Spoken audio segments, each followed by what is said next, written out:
नमस्कार दोस्तों, आप सभी का स्वागत है फ्राइड फाइल्स चैनल पर, जहां हम आपको डरावनी और सच्ची घटनाओं की कहानियों में ले जाते हैं। अगर आपको हॉरर स्टोरीज पसंद हैं, तो आप बिल्कुल सही जगह पर हैं। आज की कहानी में हम बात करेंगे 6 दोस्तों की, जो एक हॉन्टेड कैंप साइट पर गए थे। उन्हें लगा था कि ये एक मजेदार ट्रिप होगी, लेकिन जल्द ही उन्हें एहसास हुआ कि ये जगह एक साधारण कैंप साइट नहीं है। अंधेरा बढ़ने के साथ साथ वहां ऐसी घटनाएं घटने लगीं जिसने उनके होश उड़ा दिए। क्या वे इस भूतिया जगह से सुरक्षित वापस आ पाएंगे? अगर आपको हमारी कहानियां पसंद आती हैं, तो हमारे चैनल को सब्सक्राइब करना ना भूलें। वीडियो को लाइक और शेयर जरूर करें। कमेंट में बताएं कि आपको कहानी का कौन सा हिस्सा सबसे ज्यादा डरावना लगा। तो चलिए दोस्तों, अब बिना देर किए शुरू करते हैं आज की कहानी। आज की ये कहानी 6 दोस्तों की है। आर्यन, निवेदिता, आरिफ, विक्रम, स्नेहा और निशा। आज की ये कहानी हम निशा के पॉइंट ऑन ऑफ व्यू से सुनेंगे। नमस्कार, मैं निशा। और ये सिर्फ मेरी कहानी नहीं है, बल्कि मेरी जिंदगी का वो लम्हा है जो चाह कर भी मैं भूल नहीं सकती।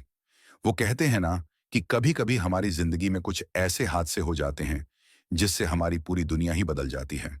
ये हादसा भी कुछ ऐसा ही है। मैं और मेरे दोस्त आर्यन, निवेदिता, आरिफ, स्नेहा और विक्रम, हम 6 लोग कॉलेज में पढ़ रहे थे और एक ही क्लास में थे। बहुत अच्छी बनती थी हमारी आपस में। साथ में कॉलेज आना, कैफेटेरिया में बैठकर गप्पे लगाना, बहुत मस्ती चलती थी हमारी। आज वो सब याद आता है। हमारा लास्ट ईयर था कॉलेज में, और एग्जाम्स के बाद तो हमारा रोज मिलना मुश्किल हो जाता। तो आर्यन ने एक प्लान बनाया कि हम सब एग्जाम्स के बाद एक दिन कैंपिंग के लिए चलते हैं। आर्यन ने अपना ये प्लान हम सब से शेयर किया, और ये सुनकर हम सब भी बहुत एक्साइटेड थे, क्योंकि कैंपिंग हमें बहुत पसंद थी, पर कभी मौका नहीं मिला था साथ जाने का। आर्यन और विक्रम हमेशा से कैंपिंग करते थे, इसलिए उन्हें अनुभव था। तभी आर्यन ने कहा, देखो, मैंने सारी रिसर्च कर ली है। हम सब खैरताबाद फॉरेस्ट हिमाचल में कैंपिंग के लिए जा रहे हैं। एग्जाम खत्म होने के दूसरे दिन ही निकल जाएंगे और 4 से 5 दिन मजे करेंगे। हम सब भी तैयार थे। एग्जाम्स खत्म हुए और सबने अपने अपने परिवार से परमिशन लेकर कैंपिंग के लिए तैयार हो गए। दिल्ली से शिमला और फिर वहां से खैरताबाद फॉरेस्ट तक का सफर सच में बहुत ही अच्छा अनुभव था। हम लोग बाय रोड गए थे और करीब 10 घंटे लगे थे। कैंपिंग का सारा सामान हमारे पास था। हम सुबह 8 बजे उस जंगल के एंट्रेंस पर पहुंच गए थे, और अब यहां से हमें हाइकिंग करके जंगल के अंदर तक जाना था। सच बोलूं तो उस वक्त मजे भी आ रहे थे, पर डर भी लग रहा था। डर जंगल के जानवरों का लग रहा था, पर हम जंगल के उस हिस्से में थे जहां जानवर नहीं आते जाते। मौसम एकदम ठंडा था और सच में बहुत अच्छा लग रहा था। धीरे धीरे चलते चलते अब हम सब थक गए थे। करीब दोपहर के 1 बजे हम सब इतने थक गए थे कि अब हमसे और नहीं चला जाएगा। तभी आर्यन ने आसपास देखा और एक खाली जगह देख के कहा, गाइस, आज हम अपना कैंप यहीं लगाते हैं। ये जगह एकदम परफेक्ट है कैंप के लिए, और पास ही में शायद पानी का भी कोई सोर्स है। मुझे पानी की आवाज आ रही है। पानी की हल्की हल्की आवाज तो हमें भी आ रही थी। आर्यन, विक्रम और अरिफ ने कैंप लगा दिया, और हम 3 लड़कियां तो बस सेल्फी लेने में बिजी थीं। धीरे धीरे शाम होने लगी थी। जंगल में वक्त का तो पता ही नहीं चल रहा था। हमने भी कैंप फायर लगा दिया और सभी आसपास बैठ गए। तभी अरिफ ने आर्यन से पूछा, तो भाई, कल का क्या प्लान है? यहीं रहना है या कुछ और प्लान बनाया है? आर्यन ने बताया, नहीं, कल हम थोड़ा आगे जाएंगे। यहाँ से थोड़ी दूरी पर एक पहाड़ है और हाइकिंग के लिए बेस्ट जगह है। मुश्किल से हमें वहां पहुंचने में 2 घंटे लगेंगे। सुबह 8 बजे निकल जाएंगे। कल वहीं कैंप लगाएंगे और परसों हम शिमला के लिए निकल जाएंगे। हम सबको आर्यन का यह प्लान सही लग रहा था। उस रात हमने कैंप में धूम मचा दी थी। विक्रम अपने साथ कुछ ड्रिंक्स भी लाया था, तो ड्रिंक्स के बाद तो हमें होश ही नहीं था। कब हम सब सो गए, कब सुबह हुई, कोई अंदाजा नहीं था। दूसरे दिन जैसे आर्यन का प्लान था, हम सब आगे हाइकिंग के लिए निकल गए। सुबह का ठंडा क्लाइमेट था, तो ज्यादा मुश्किल नहीं हुई। अब तक सब कुछ सही चल रहा था। थोड़ी देर अंदर जाने पर हमें एक नदी दिखाई दी। हम सब उस नदी को देखकर बहुत खुश हुए, और सब ने प्लान बनाया कि थोड़ी देर यहीं पर रुकेंगे। सब ने अपने कंधे से बैग उतारा। आर्यन और विक्रम तो नदी में कूद पड़े नहाने के लिए। थोड़ी देर में हम सब भी पानी के अंदर थे। करीब 1 घंटे हमने वहां बिताया। हम सब नदी से निकलकर वहीं पत्थरों पर बैठे थे। तभी हमने 2 लोगों को हमारी तरफ आते हुए देखा। ये दोनों लोग किसी आसपास के गांव के रहने वाले लग रहे थे। उनके हाथ में डंडा था। पहले तो हम सब थोड़ा डर गए थे। वो दोनों हमारे पास आए और उनमें से एक ने हमसे पूछा, आप लोग कौन हो और यहाँ क्या कर रहे हो? आर्यन ने उनसे कहा कि हम टूरिस्ट हैं और यहाँ घूमने आए हैं। उनमें से एक आदमी ने कहा, ये घूमने लायक जगह नहीं है। यहाँ आप जैसे कई लोग आते हैं, पर यहाँ से वापस नहीं जा पाते। हमारी मानो तो यहीं से वापस चले जाओ। यहाँ शाम के बाद रुकना खतरे से खाली नहीं है। तभी आरिफ ने उनसे पूछा, भैया ऐसा क्यों? ऐसा कौन सा खतरा है यहाँ पे? कोई जंगली जानवर वगैरह है क्या? एक आदमी बोला, अरे जानवर से तो तुम फिर भी बच जाओगे, पर इतना कहते ही उसे उसके साथी ने रोक लिया और कहा, नाम मत ले उसका। इतना कहते ही वो दोनों अपने आसपास देखने लगे और उनके चेहरे पर डर साफ साफ दिखाई दे रहा था। उनमें से एक ने हमें थोड़ी कपटी आवाज में कहा, देखो, यहां रुकना सुरक्षित नहीं है और भलाई इसी में है कि शाम से पहले यहां से लौट जाओ। इतना कहते ही दोनों वहां से तेजी से निकल गए। थोड़ी देर तो हम सब खामोश थे और एक दूसरे को देख रहे थे। तभी स्नेहा ने कहा, आर्यन, ये दोनों किस खतरे की बात कर रहे थे? ऐसा कौन सा खतरा है यहाँ पे? और ये दोनों इतने डरे हुए क्यों थे? सच बोलूं तो उस वक्त आर्यन को भी कुछ पता नहीं था। उसके चेहरे पर भी एक डर दिखाई दे रहा था। पर तभी विक्रम ने कहा, अरे यार, कुछ नहीं है। ये गांव वाले भी, पता है ना, बस अंधविश्वास फैलाते हैं। जरूर यहां भी किसी ने कोई अंधविश्वास फैला रखा होगा और ये सब डरते होंगे। हम तो कल से इस जंगल में हैं। अब तक किसी को कुछ दिखा क्या? नहीं ना। तो अब इन दो नमूनों की बात सुनकर हम अपना ट्रिप क्यों खराब कर रहे हैं? चलो आगे बढ़ते हैं। दोपहर तक हमें पहाड़ पर पहुंच जाना है। हम सबको भी यह सही लगा, क्योंकि सच में कल तो हम पूरी रात इसी जंगल में थे, पर हमें तो ऐसा कुछ भी महसूस नहीं हुआ। पर हम ये नहीं जानते थे कि जंगल के जिस हिस्से में हम कल रात रुके थे, वो सेफ जोन था और हम आज उस सेफ जोन से बाहर निकलकर जंगल के काफी अंदर आ चुके थे। धीरे धीरे हम सब आगे बढ़ते रहे और करीब 2 घंटे की चढ़ाई के बाद हम उस पहाड़ पर पहुंच गए जहां हमें आज रात के लिए अपना कैंप लगाना था। ये पहाड़ बहुत बड़ा था और चारों तरफ से जंगल और झाड़ियों से घिरा हुआ था। ऊपर से देखने पर जंगल का नजारा बहुत खूबसूरत लग रहा था। चारों तरफ से चलती ठंडी हवा, दूर दूर तक फैला हरा जंगल। सच में ये देखकर अब तक की सारी थकान जैसे गायब हो गई थी। तभी आर्यन ने कहा, चलो सबसे पहले मैं और विक्रम कुछ लकड़ियों का बंदोबस्त करते हैं, ताकि आग जला सकें और कुछ पका कर खा सकें। इतना चलने के बाद अब भूख बहुत तेज लगी है। भूख तो हम सबको भी लगी थी। हमने अपने बैग से कुछ चिप्स के पैकेट निकाले और खाने लगे। थोड़ी देर में आर्यन और विक्रम भी लकड़ियां लेकर आ गए थे और हमने आग जलाकर उस पर मैगी बनाकर खाई। थोड़ी देर आराम करने के बाद आर्यन, विक्रम और आरिफ ने टेंट लगाने का काम शुरू कर दिया, ताकि रात को आराम से सो सकें। अब करीब दोपहर के 3 बज गए थे। हमारा टेंट भी लग गया था और आग भी जल रही थी। हमें आग जलाकर रखनी थी, ताकि आसपास अगर कोई जंगली जानवर हो तो हमारे कैंप से दूर रहे। आर्यन, विक्रम और आरिफ जंगल की तरफ कुछ खाने का बंदोबस्त करने चले गए।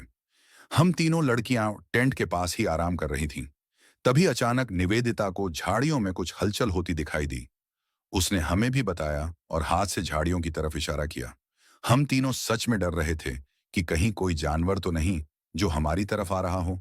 हमने तुरंत ही अपने हाथ में वहां पड़े डंडे और पत्थर उठा लिए और उसी तरफ देखने लगे। तभी हमने देखा कि एक भूरे रंग का खरगोश उन झाड़ियों से निकलकर बाहर आया और हमें देखते ही फिर से झाड़ियों में घुस गया।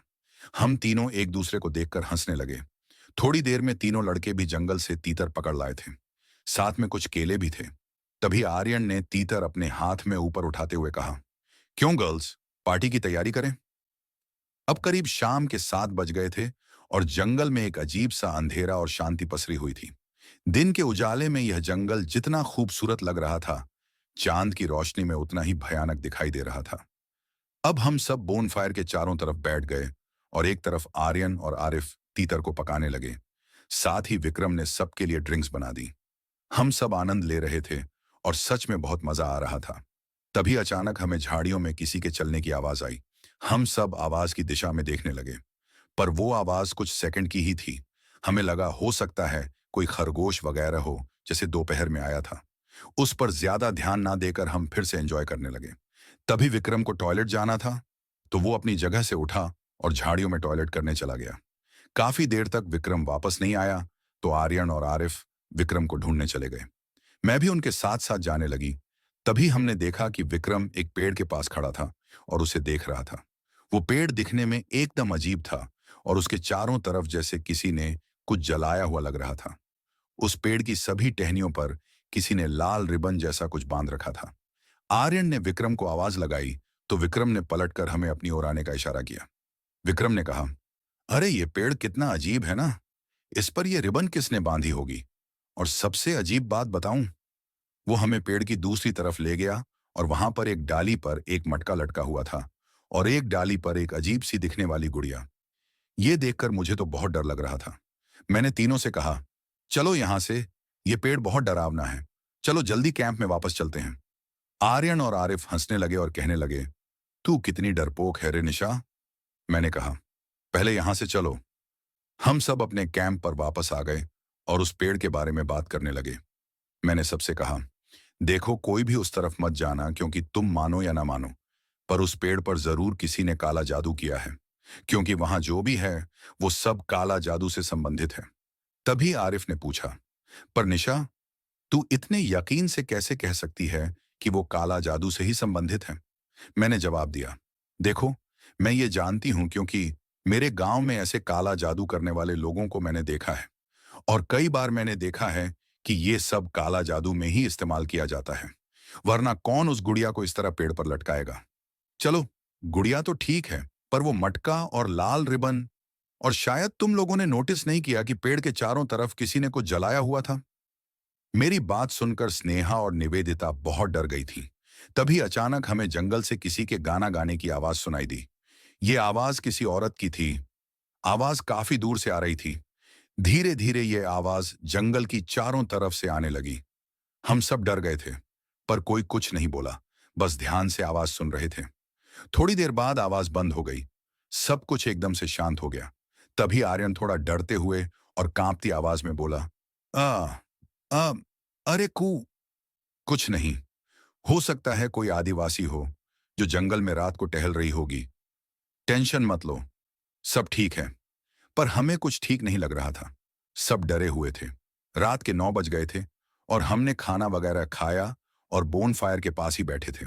अरिफ को टॉयलेट जाना था तो वो उठकर झाड़ियों के पास जाने लगा। निवेदिता ने अरिफ से कहा, ज्यादा दूर मत जाना, आसपास ही रहना। अरिफ ने भी हां कहकर थोड़ा दूर एक पेड़ के पीछे चला गया। 2 मिनट बाद हमें अरिफ की एक चीख सुनाई दी। हम सब अरिफ की तरफ भागे, पर अरिफ अब वहां नहीं था। हमने उसे बहुत आवाज लगाई, पर उसका कुछ पता नहीं चल रहा था। तभी अचानक से एक और चीख सुनाई दी। हम सब उस दिशा में भागे तो देखा कि अरिफ उसी पेड़ की एक डाली पर पूरी तरह से खून में लथपथ उल्टा लटका हुआ था। आर्यन और विक्रम ने अरिफ को नीचे उतारा, पर तब तक अरिफ मर चुका था। हम सब रोने लगे और अब हमारा डर बहुत ज्यादा हो गया था। आर्यन को अभी भी लग रहा था कि ये किसी आदिवासी का ही काम होगा, पर मुझे यकीन था कि ये किसी आदिवासी का काम नहीं हो सकता। यहां जरूर कोई गड़बड़ है। तभी हमें हमारे पीछे से हंसने की आवाज आई। हमने जैसे ही पीछे मुड़कर देखा तो वहां स्नेहा खड़ी थी और बड़े ही अजीब तरीके से हंस रही थी। आर्यन ने चिल्लाते हुए स्नेहा से कहा, स्नेहा, ये कोई मजाक का समय है। यहां हमारा दोस्त मर चुका है और तुम्हें मजाक करने की सूझ रही है। तभी स्नेहा एकदम तेजी से, जैसे हवा का झोंका हो, वो आर्यन के पास आ गई और उसने एक साथ से आर्यन का गला पकड़ा और हवा में उठा लिया। स्नेहा की आंखें अचानक से एकदम सफेद हो चुकी थीं। उसकी आंखों की पुतलियां गायब थीं और उसने अपनी जीभ बाहर निकाली, जो कि किसी छिपकली की तरह या सांप की तरह एकदम लंबी हो चुकी थी, और उसने अपनी जीभ से आर्यन के चेहरे को चाटने लगी। इतना देखना था कि हम सब डर के मारे वहीं कांपते हुए खड़े थे। फिर स्नेहा ने आर्यन को जमीन पर पटका और हंसते हुए एक छलांग लगाई और सीधा अरिफ की बॉडी पर जाकर बैठ गई। स्नेहा ने एक बार हमारी तरफ देखा और एक अजीब मुस्कान देते हुए अपने दोनों हाथ अरिफ की बॉडी में घुसा दिए और फिर उसने अरिफ की बॉडी से उसका दिल निकालकर खाने लगी। ऐसा लग रहा था जैसे वो हमें कह रही हो कि तुम सबका भी यही हाल होगा। इतना देखना था कि हम सब वहां से टेंट की तरफ भागे। आर्यन अब पूरी तरह से ब्लैंक हो चुका था। उसे नहीं पता कि अचानक ये सब क्या हो गया। उसका इतना अच्छा दोस्त मर चुका है और एक दोस्त उसे खा रही है। हम सब भी डर गए थे और हमें कुछ समझ नहीं आ रहा था। वहां से हम भागना चाहते थे, पर स्नेहा को ऐसी हालत में छोड़कर भाग भी नहीं सकते थे। हम सब बोनफायर के पास ही बैठे थे क्योंकि हमें ऐसा लगा कि शायद आग से वो जो भी शक्ति है दूर रहेगी। बचपन से यही सुनते आ रहे थे। अब हमें वही गाने की आवाज फिर से सुनाई दे रही थी और हमारे चारों तरफ से सुनाई दे रही थी। निवेदिता का तो रो रो के बुरा हाल था। मेरा भी हाल ज्यादा सही नहीं था। अब आगे क्या करना है, ये हम में से किसी को नहीं पता था। हमें तो फिलहाल इस आग के आसपास ही सुरक्षित लग रहा था। तभी हमें स्नेहा की रोने और चीखने की आवाजें सुनाई देने लगी, जैसे वो बहुत दर्द में हो। एक पल के लिए तो ऐसा लगा कि हमें उसे बचाने जाना चाहिए, पर दूसरी तरफ उसकी वो सफेद आंखें और दिल निकाल के खाने का दृश्य जैसे ही याद आया, हम वहीं बैठे रहे। पर विक्रम को स्नेहा की चिंता होने लगी। उसने अचानक बोन फायर से एक जलती लकड़ी उठाई और स्नेहा की आवाज जिस दिशा से आ रही थी उसी तरफ जाने लगा। आर्यन और मैंने उसे रोकने की बहुत कोशिश की, पर वो नहीं रुका। काफी समय बीत गया, पर न अब स्नेहा की कोई आवाज आ रही थी, ना ही विक्रम का कोई पता था। काफी वक्त हो गया था। तभी आर्यन अपनी जगह से उठा और विक्रम की तलाश में जाने लगा। मैंने उसे भी रोकने की कोशिश की, पर आर्यन नहीं रुका। थोड़ी देर बाद आर्यन हमारी तरफ दौड़ते हुए आ रहा था। उसके चेहरे पर एक बहुत ही अजीब सा खौफ था। हमने आर्यन को बिठाया और पानी दिया। तब थोड़ी राहत पाकर आर्यन ने बताया, वे विक्रम मर चुका है और स्नेहा उसका दिल निकाल कर खा रही थी। मैंने जब ये देखा तो मैं वहां से भाग के आ गया, पर स्नेहा मेरे पीछे थी। अब वो स्नेहा नहीं है। हमें उसे भूलकर यहां से निकलना होगा। मुझे भी आर्यन की बात सही लगी और हम तीनों वहां से निकलने की तैयारी करने लगे। हमने अपने बैग से टॉर्च वगैरह निकाल ली और वहां से निकलने ही वाले थे कि अचानक स्नेहा बहुत ही तेजी से हमारे चारों तरफ घूमने लगी और जोर जोर से हंसने लगी। आर्यन को अब बहुत ज्यादा गुस्सा भी आ रहा था। मैंने आर्यन के चेहरे पर गुस्सा साफ साफ देख लिया था और मैंने आर्यन का हाथ पकड़ लिया और उसे शांत रहने को कहा। पर आर्यन ने अपने एक हाथ में चाकू रख लिया था और वह वही चाकू लेकर स्नेहा की तरफ भागा।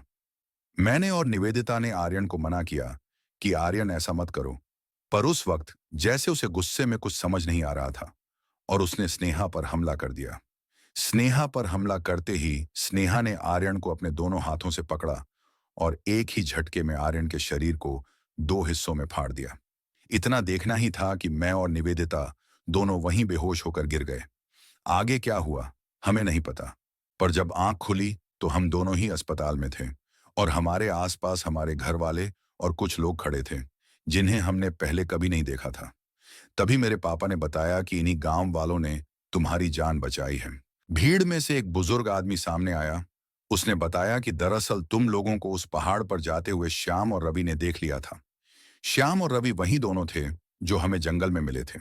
तभी उस बुजुर्ग आदमी ने आगे बताया, हमें पता था कि कुछ अनहोनी होने वाली है, इसलिए शाम तक जब तुम लोग वापस जंगल से बाहर नहीं आए तो हम गांव के 20 लोग मिलकर तुम्हारी तरफ उसी पहाड़ पर आने लगे। जब हम वहां पहुंचे तो देखा कि तुम और तुम्हारी दोस्त बेहोशी की हालत में हो, तो हम तुम्हें उठाकर यहां ले आए। तभी मैंने एकदम से कहा, और मेरे बाकी दोस्त? तुम्हारे तीनों दोस्त अब इस दुनिया में नहीं रहे। तभी मैंने पूछा, पर वहां हमारी एक और दोस्त भी थी, स्नेहा। सभी एक दूसरे को देखने लगे क्योंकि उन्हें वहां स्नेहा नहीं मिली थी, न ही उसकी बॉडी। तभी मैंने उस बुजुर्ग आदमी से पूछा, बाबा, पर वहां क्या था और किसने हमारे दोस्तों को मारा और स्नेहा कहाँ गायब हो गई? उस बुजुर्ग आदमी ने बताया, बेटा, ये बात आज से कई साल पहले की है। गांव में एक औरत रहने आई थी। उसने हमें बताया था कि उसका कोई नहीं है दुनिया में। धीरे धीरे वो गांव के जवान लड़कों को उसी जंगल में पहाड़ पर ले जाती और उनकी बलि चढ़ाकर उनका दिल खा जाती। उसे लगता था कि ऐसा करने से वो हमेशा जवान रहेगी और उसे कभी मौत नहीं आएगी। जब गांव वालों को ये बात पता चली तो एक दिन सभी ने उसका पीछा किया। जब वो एक जवान लड़के को लेकर उसी जगह जा रही थी, सभी ने देखा कि वो एक पेड़ के पास आग जलाकर कुछ क्रिया कर रही थी। पर जैसे ही वो उस लड़के की बलि देने वाली थी, गांव वालों ने उस पर हमला कर दिया और उसे उसी पेड़ के पास जलाकर मार दिया। तब से गांव का कोई भी इंसान वहां नहीं जाता, क्योंकि उसके बाद जो भी वहां गया उस चुड़ैल ने उसे मारकर उसका दिल खा लिया। तभी मैंने बाबा से पूछा, तो उसने हम दोनों को क्यों जाने दिया? तब बाबा ने बताया कि उसे सिर्फ जवान लड़कों की बलि चाहिए थी, लड़कियों की नहीं। आज भी वो रात जब मैं और निवेदिता याद करते हैं, तो सच में इतना डर लगता है कि जैसे हमारी दिल की धड़कनें बंद हो गई हों। मैं निशा अब लंदन में रहती हूँ अपने पति और 2 साल के बेटे के साथ। निवेदिता आज भी भारत में रहती है, पर हम एक दूसरे के टच में हैं। स्नेहा का कोई पता चला? पता नहीं वो चुड़ैल ने उसके साथ क्या किया। पुलिस ने और गांव वालों ने स्नेहा को ढूंढने की बहुत कोशिश की, पर न स्नेहा मिली, न उसका कोई निशान। शायद आज भी रात को स्नेहा उसी जंगल में, उसी पहाड़ पर रहती हो। शायद उस चुड़ैल ने स्नेहा की बॉडी पर अपना पूरी तरह से कब्जा कर लिया हो। पता नहीं, पर आज भी मैं अपने सारे दोस्तों आर्यन, विक्रम, अरिफ और स्नेहा को बहुत मिस करती हूँ। तो दोस्तों, ये थी हमारी आज की कहानी। सच में दुनिया में कुछ ऐसी जगह आज भी हैं जहां जाना खतरे से खाली नहीं। वैसे अगर आप लोगों को मेरी ये आज की कहानी पसंद आई हो, तो प्लीज मेरे चैनल को सब्सक्राइब करें, वीडियो को लाइक करें और कमेंट में जरूर बताएं कि आपको मेरी कहानी कैसी लगी। फिर मिलेंगे एक नई कहानी के साथ। तब तक के लिए धन्यवाद।